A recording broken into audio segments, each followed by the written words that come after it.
솔직하게 대답하는 것이 언제나 미덕이라고 생각하십니까? 완전히 잘못 알고 계십니다. 오늘 이 사실 하나가 여러분의 노후 인간관계를 완전히 바꿔놓을 수 있습니다. 창원에 사시는 임종수 어르신은 올해 72살이십니다. 30년 넘게 기술자로 일하시다가 퇴직하시고 뇌졸중을 한번 겪으신 뒤로 건강을 되찾기 위해 열심히 재활 치료를 받고 계신 분입니다. 성실하고 정직한 성품으로 주변에서도 두터운 신뢰를 받아오신 분이지요. 그런데 어느 날 오래 알아온 지인들과 모임을 마치고 집에 돌아오신 임종수 어르신이 마음이 무거워지는 경험을 하셨습니다. 모임 자리에서 여러 가지 질문을 받고 솔직하게 대답했는데 며칠 뒤부터 이상한 소문이 돌기 시작했고 관계가 미묘하게 어긋나기 시작한 것입니다. 임종수 어르신은 혼잣말을 하셨습니다. 내가 뭘 잘못한 걸까? 나는 솔직하게 대답했을 뿐인데. 여러분, 바로 이것이 문제입니다. 솔직하게 대답하는 것이 언제나 옳다는 믿음. 이 믿음이 우리 세대에 얼마나 깊이 박혀 있는지 아십니까? 우리는 어릴 때부터 정직한 사람이 되어야 한다고 배웠습니다. 남이 물으면 성실하게 대답하는 것이 예의이고 인격이라고 배웠습니다. 그런데 여러분, 세상은 그 마음을 칭찬하지 않습니다. 세상은 그 마음을 이용합니다. 연세대 세브란스 병원 정신건강의학과 전문가들이 60대 이상 어르신 200명을 대상으로 노년기 인간관계 스트레스 원인을 분석한 연구가 있습니다. 그 결과가 놀랍습니다. 인간관계에서 가장 큰 후회와 스트레스를 남기는 원인 1위가 무엇이었는지 아십니까? 나쁜 말을 한 것이 아니었습니다. 말하지 않아도 될 것을 말해버린 것이었습니다. 불필요한 정보를 공개한 것이 결국 관계를 흔들고 상처를 남겼다는 답변이 67%에 달했습니다.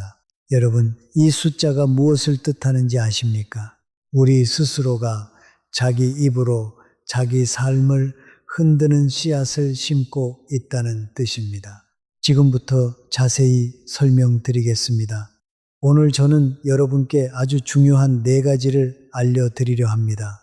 어떤 질문을 받더라도 절대 제대로 대답하지 말아야 하는 4가지 질문. 그리고 반대로 어떤 말을 해야 오히려 더 존중받고 더 품격 있는 어른으로 인정받게 되는지 오늘 이 2가지를 함께 배우시면 여러분의 노후 인간관계는 지금보다 훨씬 더 편안해지고 훨씬 더 단단해질 것입니다. 끝까지 함께 주십시오.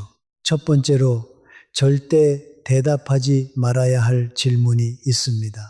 바로 돈에 관한 질문입니다. 여러분, 이런 질문을 받아보신 적 있으십니까? 연금 얼마 받으세요? 퇴직금은 얼마나 되셨어요? 요즘 형편은 어떠세요? 집값이 많이 올랐죠? 이 질문들은 겉으로 보면 관심이고 안부입니다. 그런데 이 질문들이 왜 위험한지 아십니까? 숫자는 단순한 정보가 아닙니다. 숫자는 사람을 계급으로 분류하는 도구가 됩니다. 여러분이 한 달에 얼마 받는다고 솔직하게 말씀하시는 순간 여러분은 더 이상 임종수라는 한 사람으로 기억되지 않습니다. 사람들 머릿속에서 여러분은 그 금액을 받는 사람이 됩니다. 그때부터 관계는 미세하게 달라지기 시작합니다. 돈이 많다고 알려지면 어떻게 됩니까? 형편되시잖아요. 이번엔 좀 더 내셔도 되죠? 부탁드려도 될까요? 이런 말들이 따라옵니다. 돈이 적다고 알려지면 어떻게 됩니까? 아이고, 힘드시겠다. 그래서 그러셨군요. 이런 동정과 무시가 따라옵니다. 여러분, 2가지 모두 기분 좋은 대우가 아닙니다. 2가지 모두 여러분을 사람으로 대하는 것이 아니라 경제 상태로 대하는 것입니다. 더 무서운 것이 있습니다. 한번 생긴 경제 이미지는 쉽게 바뀌지 않는다는 사실입니다. 여러분이 나중에 큰 병원비가 생겨서 형편이 어려워지더라도 사람들은 여전히 여러분을 예전에 들은 숫자로 기억합니다. 숫자가 여러분의 얼굴이 되어버리기 때문입니다. 연세대 세브란스 병원 노인정신건강연구팀이 발표한 자료에 따르면 65세 이상 어르신들이 모임에서 재정 정보를 공개한 경우 6개월 이내에 해당 관계에서 이용당했다는 느낌이나 질투와 갈등을 경험한 비율이 73%에 달했습니다. 3명 중 2명 이상이 돈 이야기를 솔직하게 했다가 어떤 형태로든 관계의 불편함을 겪은 것입니다. 그렇다면 어떻게 대응하셔야 합니까? 답은 아주 간단합니다. 숫자를 주지 마십시오. 구체적인 액수를 말하지 마십시오. 누가 형편을 물어보시면 이렇게만 말씀하십시오. 먹고 사는데 지장은 없지요. 그리고 미소를 지으십시오. 이 한 문장은 거짓말이 아닙니다. 과장도 아닙니다. 단지 불필요한 문을 닫는 말입니다. 상대방이 더 캐묻는다면 설명하지 마십시오. 감정적으로 반응하지 마십시오. 같은 말을 조용히 반복하십시오. 예, 지장은 없습니다. 반복은 무례가 아닙니다. 반복은 경계입니다. 경계가 있는 사람은 함부로 대하기 어렵습니다. 오히려 더 존중받습니다. 임종수 어르신이 나중에 배우신 것이 바로 이것이었습니다. 어르신은 이렇게 말씀하셨습니다. 내가 평생 정직하게 살아왔는데 돈 이야기 하나를 조심하는 게 정직하지 않은 게 아니더라고요. 내 품격을 지키는 일이더라고요. 그 말씀이 참으로 옳습니다. 여러분의 경제 상황은 여러분이 가장 소중히 여기는 몇 분에게만 공유하면 충분합니다. 함께 살림을 꾸려가는 가족, 그리고 정말 필요한 경우에만이면 됩니다. 모임에서 분위기에 휩쓸려 숫자를 흘리는 순간 그 숫자는 언젠가 여러분의 목에 걸린 이름표가 됩니다. 두 번째로 절대 제대로 대답하지 말아야 할 질문은 바로 자식과 가정사에 관한 질문입니다. 이 질문은 겉으로 가장 따뜻해 보입니다. 요즘 아드님은 뭐 하세요? 따님은 잘 지내죠? 며느리랑은 사이 좋으세요? 손주는 자주 오나요? 말투도 부드럽고 관심처럼 들립니다. 그런데 이 질문이 왜 조심해야 하는 질문인지 아십니까?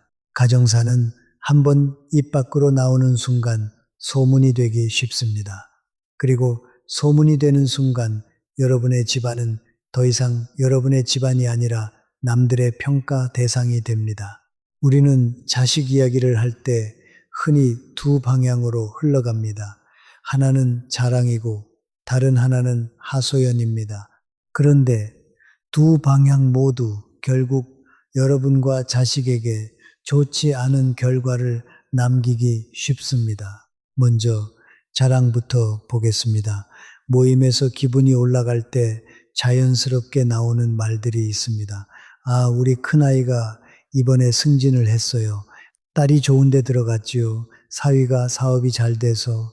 이런 말이 나오는 순간 듣는 사람은 겉으로는 박수를 치고 축하해 주지만 속마음은 다를 수 있습니다. 사람 마음 속에는 비교심이 있습니다. 비교심이 깊어지면 축하가 아니라 박탈감이 됩니다. 내 자식은 뭐지? 우리 집은 왜 이럴까?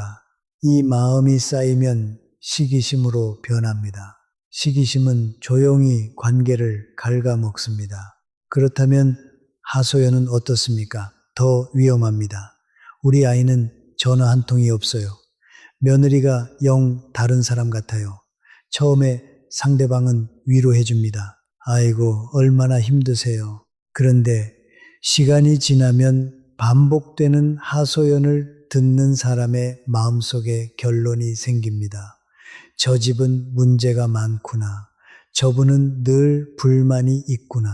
결국 여러분은 위로받는 분이 아니라 피곤한 분이 됩니다. 더 큰 문제는 부모가 밖에서 흘린 말이 결국 자식 귀에 들어갈 수 있다는 점입니다. 그때 자식의 마음이 어떻겠습니까? 어머니가 왜 밖에서 내 이야기를 하시지? 그 순간 관계는 금이 가는 것이 아니라 깨집니다. 여러분, 자식은 부모의 자랑거리도 아니고 부모의 하소연 재료도 아닙니다. 자식은 부모가 지켜야 할 독립된 인격입니다. 부모의 말 한마디는 자식을 살리기도 하고 자식을 다치게 하기도 합니다. 특히 밖에서 한 말은 통제할 수 없습니다. 내가 그런 뜻이 아니었어라는 해명은 소문 앞에서 아무 힘이 없습니다. 연세대 세브란스 병원 가족상담 연구 자료에 따르면 60대 이상 부모가 모임에서 자녀의 직장, 혼인 상태, 가정 갈등 등 구체적인 정보를 공개한 경우 해당 자녀와의 관계 신뢰도가 평균 34% 낮아졌다는 결과가 나왔습니다. 무심코 한 말 한마디가 가장 소중한 관계를 약하게 만드는 것입니다. 그렇다면 가정사 질문에는 어떻게 대답하셔야 합니까? 핵심은 세 가지입니다. 짧게, 담백하게, 더 이상 열지 않기. 누가 아드님은 요즘 뭐 하세요? 하고 물으면 자식의 직장, 연봉, 승진, 결혼 계획을 설명하실 필요가 없습니다. 이렇게만 하시면 됩니다. 다들 바쁘게 살지요. 그럭저럭 잘 지냅니다. 이 정도면 충분합니다. 상대방이 더 파고들면 어떻게 하십니까? 감정적으로 싸우지 마십시오. 설명을 시작하시면 상대방이 더 깊이 들어옵니다. 그때는 같은 문장을 조용히 반복하십시오. 다들 바쁘게 살아요. 그럭저럭 잘 지냅니다. 반복이 쌓이면 상대방은 알아차립니다. 아, 이분은 더 이야기하지 않겠구나. 그때 비로소 질문이 멈춥니다. 여러분이 강하게 막아서 멈추는 것이 아니라 단단하게 닫혀 있기 때문에 멈추는 것입니다. 가정사를 지키는 것은 자식을 지키는 일이고 동시에 여러분의 체면을 지키는 일입니다. 어떤 집안은 모임만 가면 자식 이야기가 끝이 없습니다. 처음엔 웃어주지만 집에 돌아가며 말합니다. 아, 또 그 이야기. 그리고 시간이 지나면 그분을 피하게 됩니다. 반대로 어떤 분은 자식 이야기를 거의 하지 않는데도 더 존중받습니다. 저분은 말이 무겁다. 저분은 품격이 있다. 그 차이는 돈도 아니고 학력도 아닙니다. 입이 가벼운가 무거운가의 차이입니다. 오늘부터 이렇게 마음 먹으십시오. 누가 가정사를 물어오면 친절하게 웃대 문을 열어주지 말자. 짧게 대답하고 대화를 다른 곳으로 옮기자. 가정사 대신 날씨, 음식, 건강, 가벼운 근황으로 넘어가자. 그것이 여러분의 노후를 편안하게 만드는 길입니다. 지금까지 절대 제대로 대답하지 말아야 할 질문 두 가지를 말씀드렸습니다. 돈, 그리고 가정사. 이 두 가지의 공통점이 무엇입니까? 대답하는 순간 여러분을 평가하는 재료가 되고 소문이 되기 쉬운 질문이라는 점입니다. 다음으로 세 번째와 네 번째 질문을 말씀드릴 텐데요. 이 두 가지는 더 치명적입니다. 왜냐하면 이것들은 여러분의 마음속 가장 깊은 곳을 건드리는 질문이기 때문입니다. 잠깐 하나 더요. 이 두 질문에 제대로 대답하면 무슨 일이 생기는지 지금 바로 이어서 말씀드리겠습니다. 세 번째로 절대 깊게 대답하지 말아야 할 질문은 깊은 속마음과 약점을 캐묻는 질문입니다. 요즘 마음은 어떠세요? 많이 우울하지 않으세요? 밤에 잠은 잘 주무세요? 혼자 외롭지 않으세요? 겉으로 보면 이런 질문들은 따뜻합니다. 다정해 보입니다. 그래서 우리는 흔히 방심합니다. 그래, 나 좀 힘들어. 사실 요즘 잠을 잘 못 자. 나 너무 무너지는 것 같아. 이렇게 마음을 털어놓고 나면 순간은 편해질 수 있습니다. 그런데 여러분, 순간의 편안함이 평생의 약점이 될 수 있습니다. 심리학에서는 이것을 취약성 노출의 역설이라고 합니다. 우리가 깊은 속내를 누군가에게 말하는 순간 관계의 힘의 균형이 기울어집니다. 정보를 가진 쪽이 힘을 갖게 됩니다. 내가 마음속 약점을 보여주면 상대방은 나에게 공감을 줄 수도 있지만 동시에 내 약점을 쥐고 있게 됩니다. 사람이 하는 관계는 언제나 선의로만 움직이지 않습니다. 오늘 웃던 사람이 내일 차가워질 수 있습니다. 오늘 위로해 주던 사람이 내일 흉을 볼 수 있습니다. 마음이 변하면 어제의 비밀은 오늘의 약점이 됩니다. 그 사람 원래 우울증 있잖아요. 밤에 잠을 못 잔대요. 정신적으로 불안정하니까 조심해요. 이런 말이 한번 퍼지면 어떻게 됩니까? 여러분이 힘들어서 한 말이 남들에게는 이상한 사람의 증거처럼 둔갑합니다. 세상은 깊은 사정을 이해해 주지 않습니다. 세상은 한 줄로 정리하기 쉬운 소문만 좋아합니다. 그 소문이 여러분의 얼굴을 바꾸어버립니다. 연세대 세브란스 병원 정신건강 전문가 연구팀이 진행한 노년기 관계 트라우마 연구에 따르면 60세 이상 어르신들이 개인적인 감정적 취약성을 공개한 뒤 관계가 틀어진 경우 회복하는데 평균 2년 이상이 걸렸다고 합니다. 그리고 그 가운데 41%는 원래의 관계로 돌아오지 못했습니다.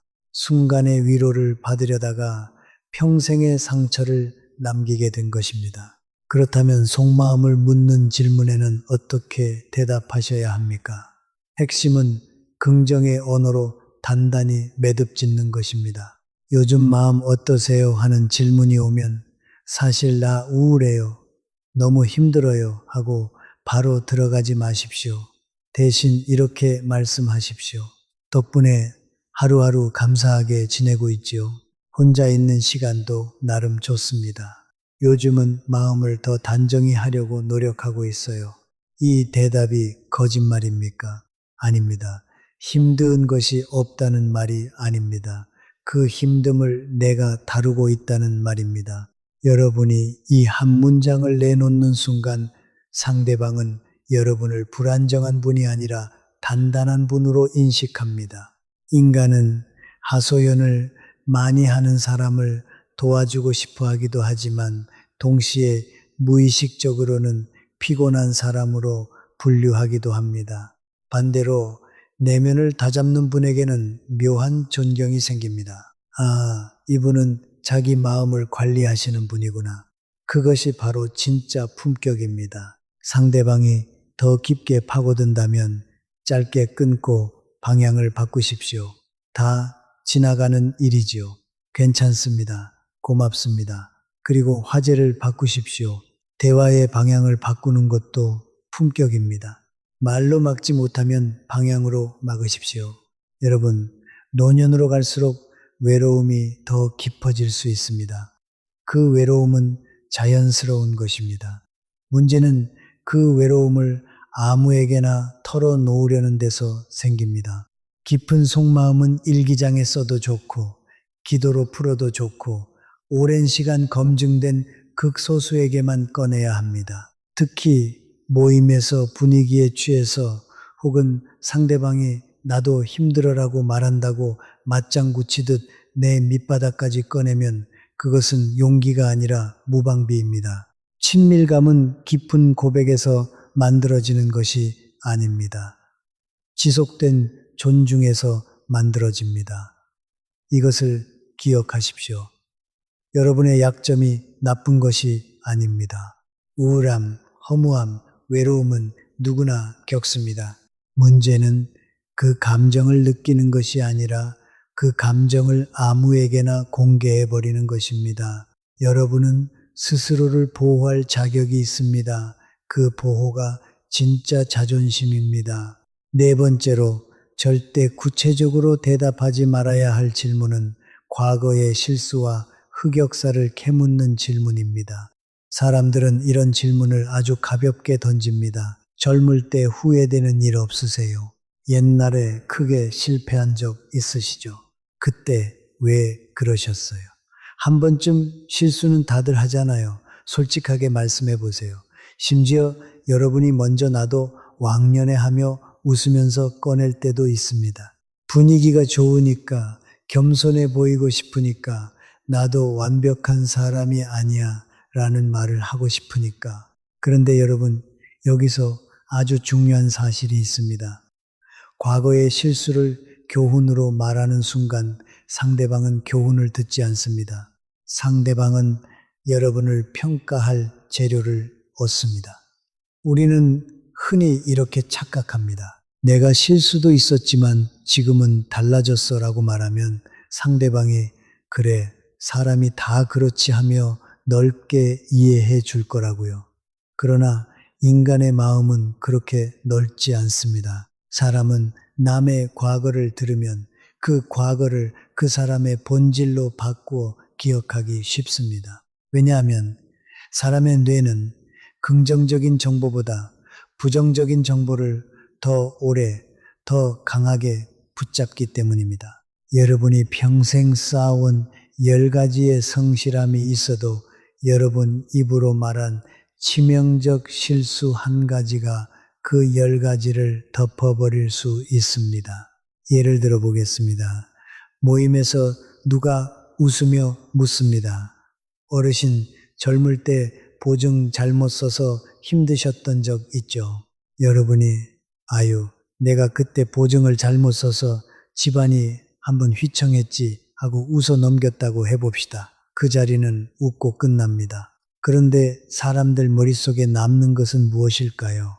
아, 저분은 보증 서다가 크게 잃으셨던 분이구나, 이 한 줄입니다. 그 다음날 여러분이 아무리 반듯한 말을 해도, 아무리 성실한 조언을 해도 상대방은 은근히 생각합니다. 저분도 판단이 틀린 적 있잖아. 여러분의 말의 무게가 줄어드는 것입니다. 이것이 바로 과거 고백의 함정입니다. 솔직함이 아니라 자기 권위를 깎는 일이 됩니다. 사람들은 여러분의 변화를 끝까지 확인해 주지 않습니다. 변화를 확인하기는 귀찮고 과거 한 장면으로 결론 내리는 것이 훨씬 편하기 때문입니다. 그래서 과거의 실수는 내가 이미 극복했다 해도 남들의 기억 속에서는 오래 남습니다. 특히 나이가 들수록 우리는 신뢰와 품격으로 대우받습니다. 그런데 과거 실수 고백은 그 신뢰의 기둥을 흔들 수 있습니다. 연세대 세브란스 병원 심리연구팀이 발표한 자료에 따르면 노년기 자기공개 행동 연구에서 60대 이상 참여자가 과거 실패 경험을 공개했을 때 해당 그룹 내 신뢰도 점수가 평균 28% 하락했다는 결과가 나왔습니다. 겸손해 보이려고 한 말이 오히려 신뢰를 깎는 결과를 낳은 것입니다. 그렇다면 과거를 묻는 질문에는 어떻게 대답하셔야 합니까? 여기서 가장 중요한 기술은 현재로 옮겨 붙이기입니다. 과거에 끌려가지 말고 지금의 자리로 대화를 옮기는 것입니다. 누가 묻습니다. 어르신, 예전에 크게 후회하신 일 없으세요? 여기서 여러분이 사건을 줄줄이 나열하면 그 순간부터 여러분은 과거의 사람으로 재분류됩니다. 그 대신 이렇게 말씀하십시오. 다 지난 일이지요. 후회할 시간에 오늘을 더 잘 살려고 합니다. 이 한 문장은 과거를 부정하지 않으면서도 상대방에게 더 이상 열리지 않는 문임을 알려줍니다. 상대방이 또 묻는다면 구체적인 장면으로 들어가지 마십시오. 이렇게 말씀하시면 됩니다. 그 일 덕분에 배운 게 있어서요. 지금은 같은 실수는 안 합니다. 핵심은 무슨 일이었는지가 아닙니다. 핵심은 지금의 나입니다. 상대방이 정말로 여러분을 존중하는 분이라면 여기서 멈춥니다. 멈추지 않고 계속 파고드는 사람은 대개 호기심이 아니라 남의 약점을 확보하려는 마음이 섞여 있을 가능성이 큽니다. 그런 분에게는 더 짧게 끊으십시오. 그건 말 안 하는 게 제 성격입니다. 그냥 좋은 쪽으로 생각하며 삽니다. 그리고 미소로 마무리하십시오. 여러분, 과거의 실수를 겸손으로 포장해서 말하는 습관이 있는 분들이 계십니다. 나도 젊을 때는 철이 없었지. 나도 한때는 막 나갔어. 이런 말이 겸손처럼 들리지만 사실은 여러분을 가벼운 분으로 보이게 만들 수 있습니다. 어른의 겸손은 과거의 흉을 떠벌리는 데서 나오지 않습니다. 어른의 겸손은 말을 줄이고 태도를 단정히 하는 데서 나옵니다. 과거는 과거에 두십시오. 그리고 현재의 품격으로 서십시오. 지금까지 절대 대답하면 손해보는 4가지 질문을 모두 말씀드렸습니다. 돈, 가정사, 깊은 속마음, 과거의 실수, 이 4가지의 공통점이 무엇이었습니까? 대답하는 순간 나를 평가할 재료가 되고 소문이 되기 쉬우며 시간이 지나면 내 발목을 잡는 약점이 될 수 있다는 점입니다. 그런데 여러분, 이제 방향이 바뀝니다. 입을 닫아야 할 때를 배웠다면 이제는 입을 열어야 할 때를 배우는 것입니다. 여러분의 사생활을 노출하지 않으면서도 오히려 더 품격 있어 보이게 만드는 대화법이 있습니다. 이제 희망적인 이야기를 해볼까요? 여러분, 모임에 가보면 공기가 무거워지는 순간이 있습니다. 한 사람의 불평이 시작되면 그 불평이 옆 사람에게 옮겨가고 옆 사람의 불평이 또 다른 분에게 전해집니다. 물가, 건강, 자식, 집안 이야기의 끝이 늘 비슷합니다. 그렇게 한 바퀴 돌면 테이블 위에는 음식보다 피로가 쌓입니다. 그때 누군가 분위기를 바꾸는 분이 있습니다. 그분은 내가 얼마나 잘 사는지를 말해서 분위기를 바꾸지 않습니다.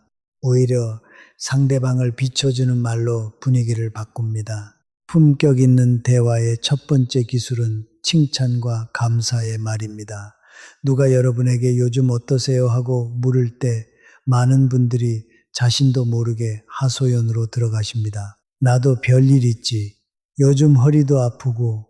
이렇게 시작하면 분위기는 더 무겁게 가라앉습니다. 그런데 품격 있는 분은 다르게 대답합니다. 별일이 왜 없어요? 오늘 이렇게 만나서 밥 먹는 게 제일 큰 별일이지요.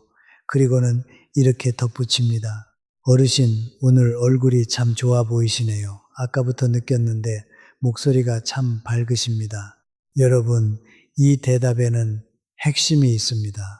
상대방이 물어본 것은 내 근황인데 품격 있는 분은 내 사생활을 꺼내지 않습니다. 대신 지금 이 자리에 좋은 점을 말하고 상대방의 장점을 하나 건져 올립니다. 그 순간 공기가 바뀝니다. 사람들의 얼굴이 풀립니다. 왜냐하면 사람은 누구나 인정받고 싶은 마음이 있기 때문입니다. 심리학에는 아주 흥미로운 연구 결과가 있습니다. 어떤 사람을 칭찬하면 사람들은 칭찬을 받는 사람만 좋게 보는 것이 아니라 칭찬하는 사람 자체를 더 좋게 봅니다. 저분은 참 따뜻하시네. 저분은 참 여유로우시네. 이렇게 말이죠. 반대로 남을 흉보면 흉보는 대상만 나쁘게 보는 것이 아니라 흉보는 분을 보며 저분은 입이 거칠다고 느낍니다. 즉, 여러분의 말은 남을 평가하는 것 같지만 사실은 여러분 자신을 드러내는 거울입니다. 그래서 첫 번째 품격을 올리는 대답은 이것입니다. 내 이야기 대신 상대방의 장점과 자리에 감사함을 말하라. 이 방법은 여러분의 사생활을 노출하지 않으면서도 동시에 관계를 부드럽게 만들어줍니다. 돈 이야기를 피해야 할 때도, 가정사를 피해야 할 때도, 속마음을 숨겨야 할 때도 이 방법은 강력합니다. 요즘 형편 어떠세요? 같은 질문이 나왔을 때도 여러분이 숫자로 들어가지 않고 이렇게 말씀하실 수 있습니다. 그저 감사하게 살지요. 그런데 어르신 덕분에 오늘 자리가 더 좋네요. 아까 말씀 듣는데 참 부지런하십니다. 그러면 질문의 방향이 자연스럽게 바뀝니다. 여러분은 대답을 회피한 것이 아닙니다. 대화를 품격 있게 이끈 것입니다. 회피는 도망이지만 전화는 주도입니다. 품격 있는 분은 도망치지 않습니다. 주도하십니다. 품격 있는 칭찬에는 3가지 원칙이 있습니다. 첫째, 구체적으로 칭찬하십시오. 오늘 참 좋아 보이세요보다 오늘 얼굴이 한결 편안해 보이시네요가 더 깊이 전달됩니다. 멋지세요보다 말씀하실 때 상대방을 배려하시는 게 참 인상적입니다가 더 큰 감동을 줍니다. 둘째, 비교하지 않고 칭찬하십시오. 다른 사람보다 낫다는 칭찬은 경쟁심을 자극합니다. 당신에게서 좋은 점을 발견한다는 칭찬이 마음을 따뜻하게 합니다. 셋째, 그분의 인격과 태도를 칭찬하십시오. 말씀을 참 곱게 하시네요. 늘 약속을 지키시니 믿음이 갑니다. 이런 칭찬은 상대방을 단단하게 만들고 동시에 여러분을 더 깊은 분으로 보이게 합니다. 오늘 자리 마련해줘서 고마워요. 먼 길 오시느라 고생하셨어요. 말씀 들어주셔서 감사합니다. 이 한마디들이 쌓이면 여러분은 모임에서 늘 필요한 분이 됩니다. 왜냐하면 사람들은 나를 가볍게 만드는 자리보다 나를 좋게 만드는 분 곁에 머물고 싶어 하기 때문입니다. 두 번째로, 입을 열수록 품격이 올라가는 대화법은 바로 세속의 질문을 취향과 내면의 이야기로 전환하는 기술입니다. 우리는 나이가 들수록 대화가 비슷해집니다. 연금은, 집값은, 어디 아프진 않아, 애들은 잘 돼. 이 세 가지를 벗어나기가 쉽지 않습니다. 모이면 늘 같은 이야기가 반복되고 그 대화가 오래 이어지면 사람 마음은 점점 말라갑니다. 이유는 간단합니다. 돈, 건강, 자식 이야기는 대부분 부족함을 확인하는 언어이기 때문입니다. 나는 얼마나 부족하지, 저분은 나보다 낫나. 이런 비교가 무의식적으로 작동합니다. 그런데 품격 있는 분은 그 흐름에 끌려가지 않습니다. 질문을 받으면 내 사정을 더 설명하는 방향이 아니라 대화의 차원을 바꾸는 방향으로 가십니다. 그때 등장하는 것이 바로 취향입니다. 자연, 꽃, 차 한 잔, 책 한 권, 음악, 산책길의 바람, 이런 것들은 돈이 많아서가 아니라 마음이 단정해서 누릴 수 있는 것들입니다. 취향을 말하는 분에게는 묘한 여유가 느껴집니다. 그 여유가 곧 품격입니다.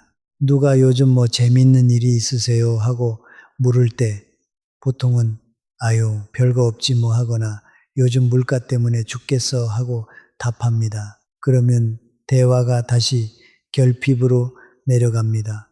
그런데 품격 있는 분은 이렇게 대답합니다. 요즘은 아침에 베란다 난초 향을 맡는 재미가 있어요. 그 향이 참 깊더라고요. 요즘 산책길에서 새 소리를 듣는데 그게 그렇게 좋습니다. 요즘 도서관에서 역사책을 읽기 시작했는데 옛날 사람들 사는 걸 보면 지금 고민이 참 작아져요. 이 대답이 왜 강력한지 아십니까? 이 대답은 상대방에게 이렇게 말하는 것과 같습니다. 나는 돈과 비교로 살지 않는다. 나는 내 안의 즐거움으로 산다. 이 메시지가 전달되는 순간 사람들은 무의식적으로 여러분을 다시 보게 됩니다. 아, 이분은 삶의 중심이 안정되어 있구나. 저분은 흔들리지 않는 세계가 있구나. 그때부터 여러분은 함부로 대할 수 없는 분이 됩니다. 취향 이야기는 상대방을 공격하지도 않고 내 사생활을 노출하지도 않습니다. 그런데도 품격은 올려줍니다. 이것이 가장 세련된 대화법입니다. 특히 돈 이야기를 집요하게 묻는 분에게 취향은 최고의 방패가 됩니다. 집값 이야기가 나왔을 때 올랐네, 떨어졌네로 들어가지 않고 이렇게 전환하십시오. 집값은 잘 모르겠고요. 요즘 집에서 차를 한 잔씩 마시는데 그 시간이 참 좋습니다. 부동산은 잘 모르겠는데 요즘 꽃을 하나 키우기 시작했어요. 그거 보며 마음이 편해지더라고요. 그 순간 상대방은 멈칫합니다. 대화의 판이 바뀌기 때문입니다. 품격 있는 취향을 말할 때 핵심은 두 가지입니다. 첫째, 과시가 아닌 소박함이어야 합니다. 해외여행 다녀왔어, 좋은 호텔 가서 같은 이야기는 다시 비교를 부릅니다. 반면 산책, 차, 꽃, 책, 음악은 비교를 줄입니다. 상대방이 불편해 할 틈이 없습니다. 둘째, 내가 지속하고 있는 습관이어야 합니다. 취향은 한 번의 이벤트가 아니라 내 삶의 리듬입니다. 요즘 아침마다 20분 산책해요. 일주일에 책 한 권씩은 읽으려 해요. 이런 말은 듣는 분에게 안정감을 줍니다. 그리고 안정감은 권위로 이어집니다. 취향은 단순한 놀거리가 아닙니다. 취향은 노년의 자존감의 뿌리가 됩니다. 자식이 아무리 잘 돼도 내 몸이 아무리 건강해도 세상은 변하고 관계는 변합니다. 그러나 내가 쌓아둔 취향과 내면의 세계는 쉽게 무너지지 않습니다. 취향이 없는 분은 나이가 들수록 이야기할 것이 돈과 건강과 자식뿐이 되어 점점 더 비교에 휘둘리기 쉽습니다.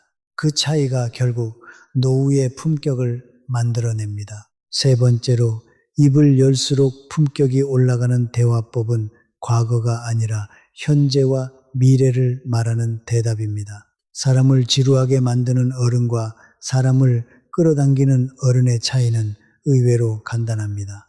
두 분이 쓰는 말의 시제가 다른 것입니다. 지루한 분은 늘 과거로 갑니다. 내가 왕년에는, 옛날에는 말이야, 그때는 다들 이렇게 일했지. 말이 과거로 흐르면 듣는 분의 마음도 같이 가라앉습니다. 과거는 대체로 비교와 후회, 불평과 한탄을 끌고 오기 쉽습니다. 반면 품격 있는 분은 현재와 미래를 말합니다. 요즘 나는, 지금 나는, 앞으로 나는. 이 말은 듣는 분에게 생기를 줍니다. 살아있는 분의 말이기 때문입니다. 나이가 들면 세상은 우리를 자꾸 한 칸에 넣으려 합니다. 이제 편히 쉬셔야죠. 나이도 있는데 뭘 더 하시려고요? 그 나이에 뭘 배워요? 이런 말들이 얼핏 배려처럼 보이지만 그 안에는 당신은 이제 성장이 끝난 분이라는 시선이 숨어 있습니다. 품격 있는 어른은 그 시선을 말로 깨뜨립니다. 큰 소리로 싸우지 않습니다. 다만 자기 삶을 현재형으로 말함으로써 증명합니다. 요즘 심심하지 않으세요? 소일거리라도 있으세요? 이 질문에 뭐 그냥 TV나 보지라고 대답하면 상대방은 여러분을 더 쉽게 분류합니다. 아, 이분은 이제 흘러가시는구나. 그때부터 존중이 약해집니다. 그런데 여러분이 이렇게 대답하면 어떻습니까? 심심할 틈이 어디 있어요? 요즘 영어 회화를 조금씩 배우고 있거든요. 이 대답은 상대방의 머릿속 분류표를 즉시 바꿉니다. 돌봄이 필요한 분에서 존경할 수 있는 분으로 이동합니다. 사람은 본능적으로 성장하고 변화하는 존재에게 끌리기 때문입니다. 삶이 멈춘 분에게서는 정체된 공기가 나고 삶이 움직이는 분에게서는 생기가 납니다. 그 생기가 곧 권위입니다. 연세대 세브란스 병원 노인 인지 연구팀의 자료에 따르면 지속적으로 새로운 것을 배우거나 취미 활동을 유지하는 70대 어르신들은 그렇지 않은 분들보다 사회적 신뢰도와 존경도 지수가 평균 31% 높게 나타났습니다. 배움을 멈추지 않는 것이 단순한 건강 습관이 아니라 관계의 품격을 만드는 일이기도 합니다. 여기서 중요한 것은 거창한 도전이 아닙니다. 노년의 배움은 성과를 과시하려는 배움이 아닙니다. 나를 살리기 위한 배움입니다. 오히려 소박할수록 힘이 있습니다. 요즘 아침마다 스트레칭을 배우고 있어요. 요즘 손주들과 대화하려고 스마트폰 기능을 조금씩 익혀요. 요즘 글씨를 다시 써보려고 해요. 요즘 하루에 한 페이지라도 책을 읽으려 합니다. 이렇게 말씀하시는 순간 여러분은 나이든 분이 아니라 현재를 사시는 분이 됩니다. 배움을 이야기하되 자랑이 되어서는 안 됩니다. 나는 너희와 달라라는 느낌이 나면 상대방은 거리감을 느낍니다. 품격 있는 배움의 대답은 자랑이 아니라 기쁨이어야 합니다. 이걸 해서 내가 대단하다가 아니라 이걸 하니 내가 즐겁다의 방향입니다. 요즘 영어 회화를 조금씩 해보는데 생각보다 재밌더라고요. 조금씩 배우는 게 생기가 됩니다. 이렇게 말씀하시면 상대방은 비교하지 않습니다. 아, 저분은 삶을 자기 손으로 붙잡고 계시구나. 그게 품격입니다. 또 미래를 말할 때 가장 강력한 주제는 큰 꿈이 아니라 작은 계획입니다. 올 봄에는 꽃을 하나 제대로 키워보려고요. 다음 달엔 근처 박물관을 한번 가보려 합니다. 이번 주말엔 오래 미뤄둔 책을 마저 읽을 거예요. 이런 말은 사람을 편안하게 합니다. 저분은 삶에 리듬이 있구나라는 느낌을 주기 때문입니다. 리듬이 있는 분은 흔들리지 않습니다. 흔들리지 않는 분은 함부로 대할 수 없습니다. 이것이 바로 노년의 권위입니다. 자, 이제 전체를 정리하고 실제로 쓰실 수 있는 대화 프레임을 하나 드리겠습니다. 오늘 배운 내용의 핵심은 두 가지로 정리됩니다. 첫째, 절대 대답하면 안 되는 네 가지 질문이 있습니다. 돈, 가정사, 깊은 속마음, 과거의 실수. 이 네 가지는 대답하는 순간 나를 평가하는 재료가 되고 소문이 될 가능성이 크며 시간이 지나면 내 발목을 잡는 약점이 됩니다. 둘째, 반대로 입을 열수록 품격이 올라가는 대답이 있습니다. 칭찬과 감사, 취향과 내면, 현재와 미래의 배움. 이 말들은 내 사생활을 드러내지 않으면서도 상대방의 마음을 살리고 대화의 공기를 맑게 하며 나를 더 깊은 분으로 보이게 만들어줍니다.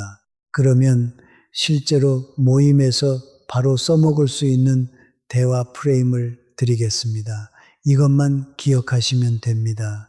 세 단계입니다. 첫 번째 단계, 닫는 문장. 곤란한 질문이 들어왔을 때는 먼저 문을 닫아야 합니다. 길게 설명하지 말고 아래 세 문장 중 하나를 쓰십시오. 그저 감사하게 살지요. 먹고 사는데 지장은 없습니다. 다들 그럭저럭 잘 지냅니다. 이 말들에는 구체적인 정보가 없습니다. 숫자도 없고 사건도 없고 인물 평가도 없습니다. 그런데도 무례하지 않습니다.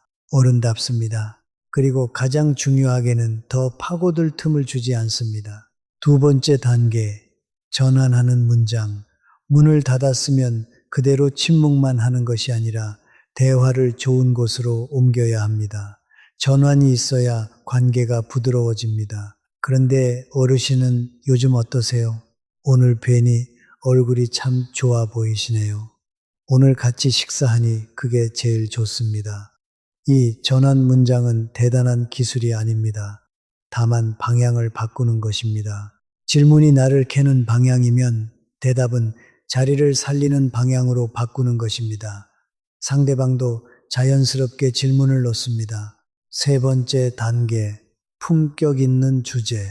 대화가 무겁게 흘러갈 때는 세 가지 주제를 준비해 두십시오. 칭찬과 감사, 취향과 내면, 배움과 현재형. 오늘 자리 마련해 주셔서 감사합니다. 말씀하시는 태도가 참 따뜻하세요. 요즘 산책이 참 좋더라고요. 책을 읽는데 마음이 정돈됩니다. 요즘은 이걸 조금씩 배우고 있어요. 심심할 틈이 없네요. 이 세 가지는 경쟁을 만들지 않습니다. 비교를 줄입니다. 그래서 어디서든 여러분을 편안하고 우아하게 보이게 합니다. 자, 이제 실제 상황으로 적용해 보겠습니다. 누가 묻습니다. 연금 얼마 받으세요? 여러분은 이렇게 하시면 됩니다. 먹고 사는데 지장은 없습니다. 닫기. 그런데 오늘 오시느라 고생 많으셨어요. 전환. 요즘 아침 산책 가는 재미가 있어서 마음이 참 좋아요. 품격 있는 주제. 정보는 하나도 드리지 않았는데 분위기는 좋아졌습니다. 또 누가 묻습니다. 아드님은 뭐 하세요? 며느리랑은 어떠세요? 여러분은 이렇게 하시면 됩니다. 다들 바쁘게 살지요. 닫기. 요즘 어르신은 건강은 좀 어떠세요? 전환. 저는 요즘 책 한 권씩 읽는 습관을 들이고 있어요. 품격 있는 주제. 이러면 여러분은 가족을 보호했고 대화를 살렸습니다. 사람들은 이분은 말이 단정하다고 느낍니다. 그것이 품격입니다. 임종수 어르신은 나중에 이 방법을 배우신 뒤로 모임이 완전히 달라지셨다고 하십니다. 예전에는 모임을 마치고 집에 돌아오면 찜찜한 느낌이 남아 있었는데 이제는 가볍습니다. 무거운 것을 남기지 않았기 때문입니다. 그리고 신기한 일이 생겼습니다. 말을 줄였는데 사람들이 오히려 더 어르신을 존중하기 시작했습니다. 저분은 말이 무게가 있어. 저분은 함부로 대할 수 없어. 이런 말들이 들려왔습니다. 임종수 어르신은 말씀하셨습니다. 입을 닫으니까 오히려 더 많은 것이 생기더라고요. 여러분, 오늘의 핵심은 아주 간단합니다. 대답하지 않을 권리를 쓰는 사람은 가벼워지지 않습니다. 그리고 말을 열어야 할 때 사람을 살리는 말로 여는 분은 외로워지지 않습니다. 노후 인간관계에서 가장 큰 실수는 사람이 나쁘다가 아닙니다. 내가 나를 너무 쉽게 드러냈다는 것입니다. 여러분은 누구에게든 다 보여줄 필요가 없습니다. 보여줄수록 친해지는 것이 아니라 보여줄수록 흔들리는 관계도 많습니다. 대신 여러분은 선택하실 수 있습니다. 닫아야 할 문은 닫고 열어야 할 문은 향기롭게 여는 것, 그 선택을 하실 수 있는 분이 진짜 어른입니다. 오늘부터 한 가지만 실천해 보십시오. 모임에서 누가 선을 넘는 질문을 던지면 속으로 이렇게 말씀하세요. 나는 모든 질문에 대답할 의무가 없다. 그리고 입 밖으로는 이렇게 말씀하세요. 그저 감사하게 살지요. 미소, 전환, 칭찬, 취향, 배움. 이 흐름만 익히시면 여러분은 점점 더 편안해지고 점점 더 존중받게 될 것입니다. 여러분의 입이 무거워질수록 여러분의 인생은 더 가벼워집니다. 오늘 이 이야기가 여러분의 노후를 단단히 지켜주는 작은 방패가 되시길 진심으로 바랍니다. 오늘도 수고 많으셨습니다. 이 영상이 조금이라도 도움이 되셨다면 주변 분들과 함께 나눠주시고 더 좋은 건강 정보를 받으시려면 구독과 알림 설정을 눌러주십시오. 여러분 모두 건강하고 품격 있는 노후를 보내시길 항상 곁에서 응원하겠습니다. 여러분 마지막으로 한 가지 더 말씀드리겠습니다. 오늘 배운 내용이 처음에는 어색하게 느껴지실 수 있습니다. 평생 솔직하게 대답하는 것이 미덕이라고 여겨오셨으니까요. 그런데 여러분, 경계를 세우는 것은 차가운 일이 아닙니다. 경계는 관계를 더 오래, 더 건강하게 유지하는 지혜입니다.